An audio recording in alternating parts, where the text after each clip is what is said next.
Halo, selamat datang di channel YouTube Fuadla. Sebelum mendengarkan audiobook 2 Barista, teman-teman bisa subscribe, like, and share video ini. Oke, terima kasih. Selamat mendengarkan.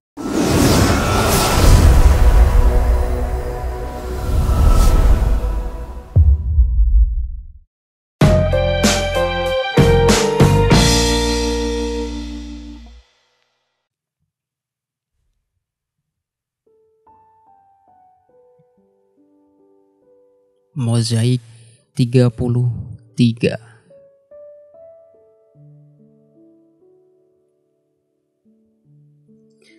Kurasakan pandangan iba dari keluarga Banyu Kuning saat pertama kali kuinjakkan kaki ke rumah tanpa Mas Afas dengan mata bengkak. Malam itu tidak ada yang banyak bertanya. Mbak Fatma cuma memerintah santri untuk membersihkan kamarku. Umi hanya mengelus pundakku saat kucium punggung tangannya. Sementara Abah memandangku dari sudut ruangan mengeja tasbih di tangannya.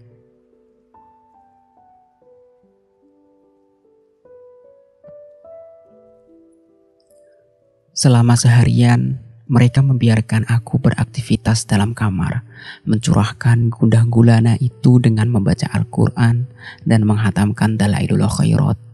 Hingga ketukan pintu dari Umi dan Mas Farhan bergantian terdengar.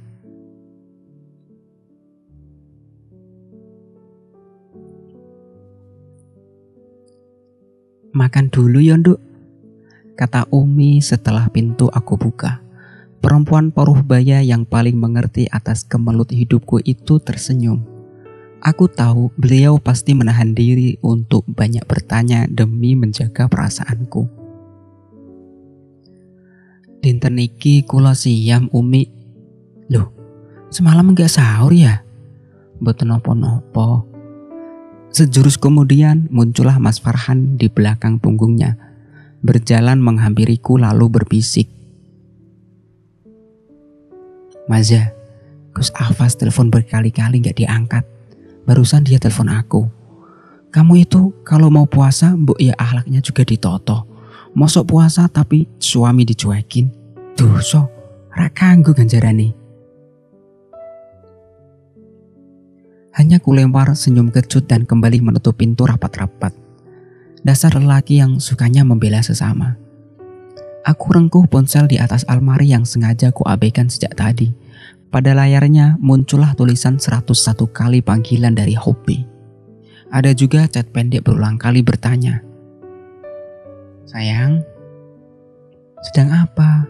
Kenapa telepon tidak diangkat? Ya Allah." Segera ku hapus dan abaikan pesan-pesan itu. Masih ku ingat cara Mas Afas menyebut nama Mesyaro demi membanggakan dirinya di hadapanku, dan sulit mempercayai apa yang aku lakukan di belakang punggungnya. Tak lama setelah itu, mataku fokus pada pesan yang dikirimkan oleh Juan. Dia mengirimkan video wanita cantik dari India yang duduk di atas kursi roda bernama Mudiba Mazari. Awalnya perempuan itu memiliki tubuh normal seperti yang lainnya. Namun suatu hari saat ia berusia 21 tahun, kecelakaan mobil bersama suaminya telah membuat tulang belakangnya retak dan kakinya lumpuh, serta berbulan-bulan dirawat di rumah sakit. Dokter yang merawatnya memvonis bahwa ia tak dapat lagi melakukan aktivitas sebagaimana mestinya. Kerusakan pada tulang punggungnya juga membuat ia sukar punya anak.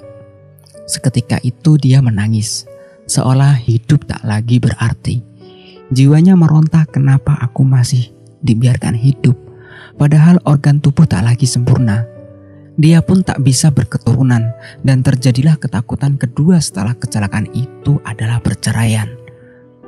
Bahkan mantan suaminya menikah lagi tidak lama setelah ia keluar dari rumah sakit. Hidupnya tentu saja hancur. Tapi hari demi hari ia berusaha menyembuhkan luka dengan perasaan merdeka, terbebas dari tendensi kepada siapapun, termasuk menghilangkan rasa takut atas perceraian itu, dan mampu berkata pada suaminya, "Selamat atas kebahagiaanmu." Dengan senyum yang tulus di atas kursi roda, Padahal lelaki itulah yang dulu pengendara mobil yang membuatnya cacat. Lalu dia mencari sesuatu yang membuatnya bangkit.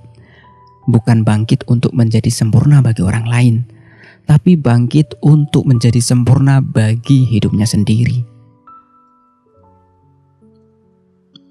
Ia putuskan untuk melawan ketakutannya, termasuk mulai berpikir, jika aku tak dapat memiliki anak, bukankah di dunia ini banyak anak-anak yang butuh penerimaan?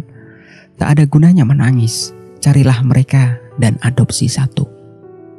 Ia mendaftarkan diri ke beberapa organisasi dan panti asuhan, menunggu dengan sabar hingga 2 tahun kemudian ada telepon dari sebuah kota kecil di Pakistan.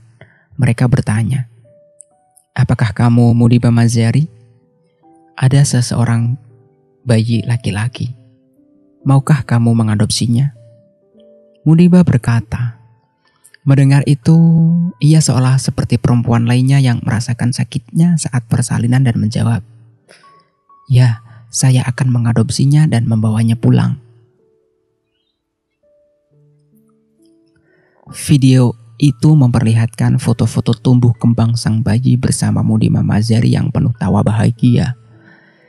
Tidak hanya sampai di situ, alih-alih bersedih karena kelumpuhannya dan hanya bersama anak adopsinya, Mudiba Mazari justru sering tampil di muka umum.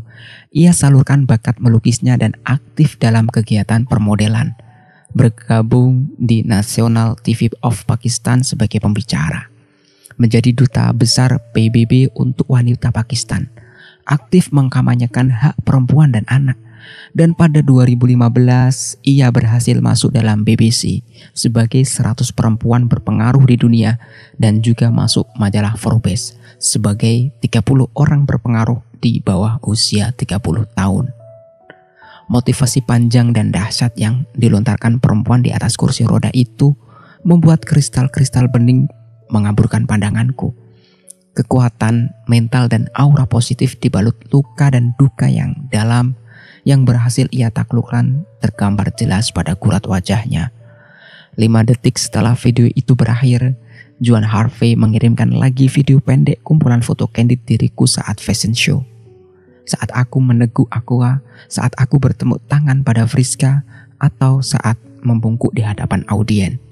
Backsound lagu Firza yang ia sematkan dalam video itu jelas membuatnya dramatis. Akulah yang tetap memelukmu erat saat kau berpikir aku kan berpaling. Akulah yang nanti memenangkan badai agar tetap tegar kau berjalan nanti. Jemariku kecanduan untuk memutarnya berkali-kali. Mendengarkan lagu itu lagi dan lagi. Lama-lama mataku berembun dan membasahi layar ponsel. Bayangan Juan kala berbincang dan bertepuk tangan mengapresiasi fashion showku menari di pelupuk mata. Kupandangi DP WhatsApp Juan saat ia berdiri di depan jembatan Brooklyn. Masih kuingat caranya menceritakan mimpi-mimpinya. Kelak ingin menjelajah Italia, mengunjungi rumah-rumah mode dunia. Lamunanku buyar oleh suara mesin mobil yang parkir di halaman rumah. Saat aku bangkit melongok ke bawah sana demi melihat mobil siapakah yang datang. Ternyata mobil Ford merah. Sosok lelaki tampan yang selalu rapi dalam kemeja dan sarung itu kini turun dari mobil. Sebelum pandangannya ke atas menuju kamarku, aku sudah langsung terkesiap di balik tembok. Aku sengaja menghambur di atas ranjang, membenamkan tubuhku dalam selimut, menutupi telingaku dengan bantal, membiarkan suara-suara panggilan di luar pintu dari Umi, Mbak Fatma, dan Mas Farhan itu seolah tak pernah ada.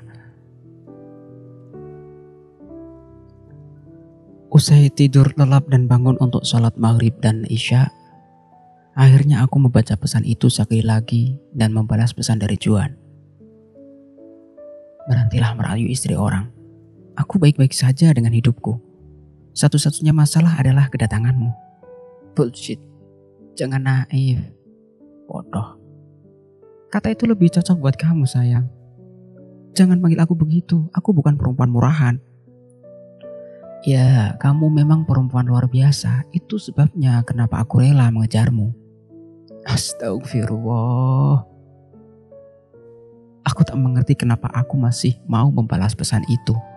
Jika aku memang tidak ingin berurusan dengannya, mudah saja nomor Juan bisa aku blokir dan menghilangkan jejak dari medsos. Tapi nyatanya aku masih membaca pesan itu lagi dan lagi, terselip benci dan haru di sana. Lalu keharuan itu coba kuselipkan dalam satu pesan. Aku tak percaya pada lelaki rela menikah dengan perempuan mandul. Berarti hidupmu traumatis hingga tak percaya kenyataan semacam itu. For you. Mungkin cintamu tidak lebih lama dari kuningnya ladang jagung. Traumatis lagi. Oke, kuceritakan sebuah kisah. Dahulu kala, ada perempuan mandul tidak bisa memberikan keturunan. Lalu suatu hari mereka menemukan bayi blasteran Indonesia Itali di sebuah panti asuhan dan mengadopsinya hingga kini. Mereka amat menyayangi bayi itu seperti anak kandungnya. Hingga mereka lupa jika bayi itu bukanlah darah daging mereka sendiri. Jika dulu mereka bercerai dan tidak mengadopsi si bayi sebagai anaknya, aku tahu bagaimana nasibku hari ini. Mungkin saja aku berpendidikan rendah dan tak pernah berurusan dengan brand besar. Karena bayi itu adalah aku. Dan perempuan mandul adalah mamaku. Jemariku gemetar men-scroll chat WA. Menerima foto-foto masa kecil Juan yang ia kirimkan. Di tempat-tempat wisata macam Candi Borobudur, Taman Pintar, dan Uabong. Ada foto saat kedua orang tuanya mencium Juan kecil, saat ayahnya mengayunkan ia ke udara dengan tawa bahagia. Kasih sayang itu sangatlah nyata, bukan imitasi. Mendukung pendidikan dari TK hingga wisuda yang telah membentuk karakter Juan hingga hari ini. Detik ini aku tahu alasan lelaki semacam dia begitu welas dan mengerti perasaanku. Ia pasti melihatku seperti melihat mamanya di masa lalu. Ia mewarisi cinta dan juga pengertian seperti papanya. Mendadak sebuah kepercayaan menelisik merasuk dalam dadaku. Ada kekuatan yang menggiringku untuk keluar kamar.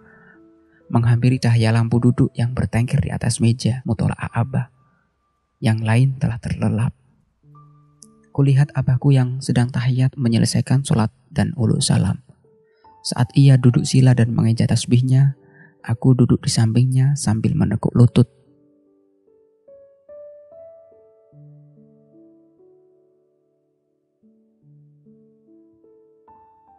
Bah, Maza ingin bertanya. Ia mengangguk tanpa suara. Bah, karena surga perempuan yang sudah menikah itu ada di tangan suaminya. Apakah boleh jika aku memilih surga yang lebih mudah, yang lebih menerima aku apa adanya? Ia memandang wajahku lekat-lekat di balik gelap, memelankan istighfarnya.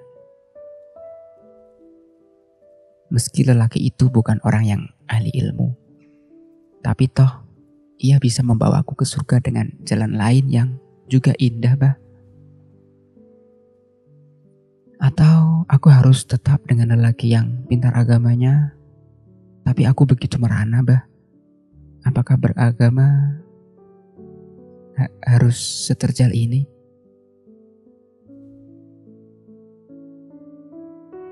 Aku tumbang di atas tangan Abah, menangis sesenggukan di sana, mengemis atas pengertiannya, mengharap ulas asihnya. Ia tak kunjung berbicara hingga aku menangis agak lama. Maza, panggilnya setelah tangisku reda. Tidak ada seorang ayah yang tega melihat putrinya menangis. Bahkan Rasulullah pun melarang Ali untuk menduakan Fatimah Az-Zahra. Tapi Maza, Abah hanya ingin putri Abah menjadi kuat ketika Allah memberikan cobaan. Allah memberikannya sepaket dengan kekuatan. Inna ma'al usri yusra. Bukankah kamu sendiri tahu, pasangan hidup adalah teman ibadah, warna dalam lukisan hidupmu. Ia juga laksana air dalam cangkir jiwamu. Abah ingin ia sewarna dengan keluarga kita. Nafasku menyesak.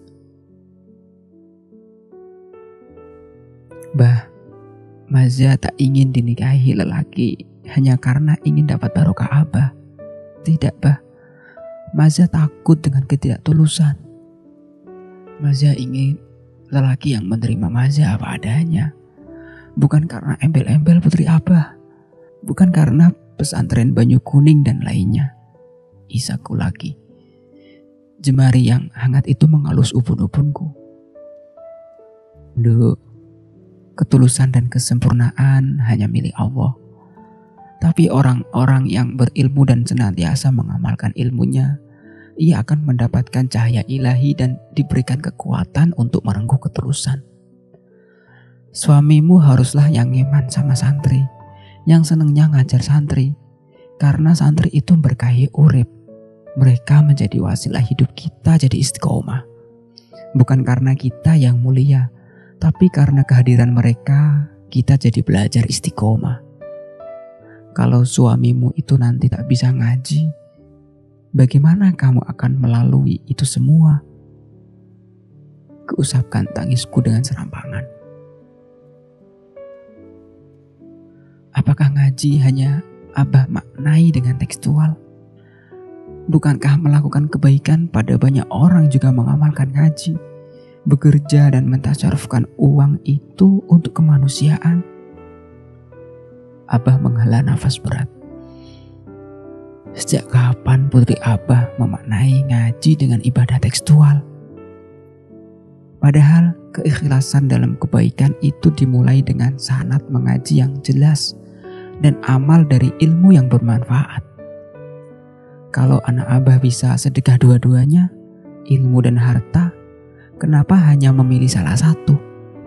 Abah yakin kamu tak mungkin tega meninggalkan anak-anakmu di Tegal Klopo. Abah kembali merapal tasbihnya, melangitkan doa-doa yang membuat wajahnya muram. Perlahan, aku bangkit menjauh darinya, mengusap air mata dengan kerudung. Namun sebelum aku kembali ke kamar, Abah memanggilku sekali lagi. Maza, Gus Afas nginep nang kamar tamu pondok. Rak kerso dahar nang omah. Temuilah dia besok saat sarapan pagi ya. Aku hanya diam tanpa kata, melirik mobil Ford merah yang masih bertengger di halaman rumah tampak dari tirai jendela dengan masam.